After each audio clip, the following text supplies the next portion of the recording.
Good morning, listeners, and welcome to the Morning 4 podcast. It's Monday, July 15th, 2019, and I'm your host, Katie Parsons. Thanks for joining me this Monday morning. We have just come off an amazing weekend at my house, a lot of Shrekness. Congratulations to my daughters Amelia, London, and Erin, who starred in Shrek the Musical Junior yesterday. Two wonderful performances. There was singing, dancing, crying. But, the crying was mainly me, watching them on stage doing the singing and the dancing. But they did a great job, as well as all their friends from the VR studio for the performing arts here in the Melbourne, Florida area. So congrats to them. And if you ever get the chance to go see Shrek the Musical or Shrek the Musical Junior in your local area, please take advantage. It's really a lot of fun and you'll come away smiling. So thanks for that. And also I want to say thank you to everyone that sent me messages, break a leg messages for my daughters, good luck messages.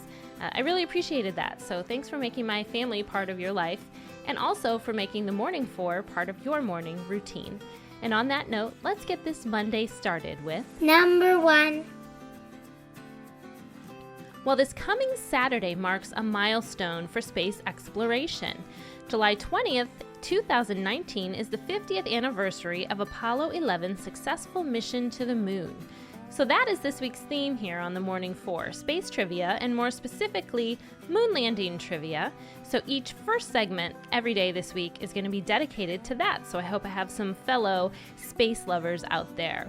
So let's kick it off with the mystery surrounding one of the most famous quotes from that expedition, uttered by Neil Armstrong. You've probably heard the quote, "That's one small step for man, one giant leap for mankind," which is attributed to Armstrong. But the astronaut himself insisted throughout his life that he has been misquoted. He says that he said, "That's one small step for a man, one giant leap for mankind." And of course, the grainy audio recording that we've all heard from NASA doesn't really definitively show if that is what he said. But some linguistics researchers recently did some investigating, and they studied the speech patterns from the area of Ohio where Armstrong grew up. And they have confirmed that the way he was speaking backs up his claim that he probably did say one small step for a man. So if you choose to post that quote in the future, add in the that's what Neil Armstrong would want you to do. Number 2. How many text messages do you send in a day? 5, 10, 50 or more? You'd probably be surprised to look at the real number. And sending text messages is a part of modern life that most of us would not want to live without. I mean, who really wants to make or answer phone calls anyway? Not me. I also don't want to check my voicemail, so just text me. The first text message was sent in 1992 from Neil Papworth, and he had to send it from a computer because mobile phones didn't actually have keyboards at the time. The message said, "Merry Christmas." So the very next year, Nokia was the first mobile phone provider to offer user sending of text messages between Nokia users. And in 1997, Nokia had the first mobile keyboard. But back in 1995 and 97, Americans who had access to texting capabilities didn't really use it. They only sent an average of 0.4 text messages per month. By 2000, the average number of text messages sent in the US increased to 35 a month per person. Today, Americans send more than 180 billion text messages per month, collectively. Number 3. Today's feel-good news story is sourced from Good Morning America. Well, living history museum projects are a popular way to learn about historic people by presenting on them, dressing like them, sharing facts about their lives.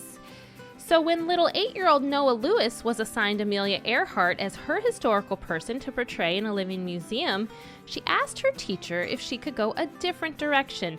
No disrespect to Amelia Earhart, who she was a big fan of, but she asked if she could present instead on a lesser-known aviator, Bessie Coleman.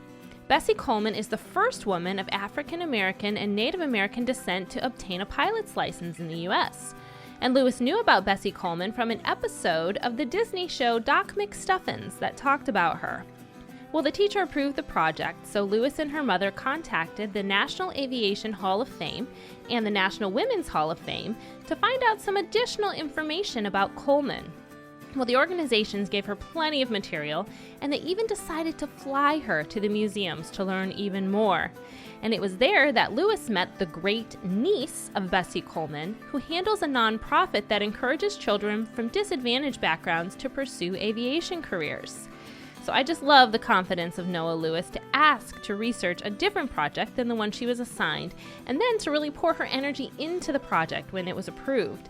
And I know I had never heard of Bessie Coleman before reading this article. So now I've learned something new about American and aviation history, and hopefully you have too. Way to go, Noah. Number 4.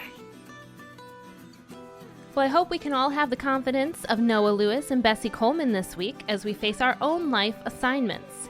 Let's get this week started with our affirmation. Repeat after me. The week ahead need not intimidate me.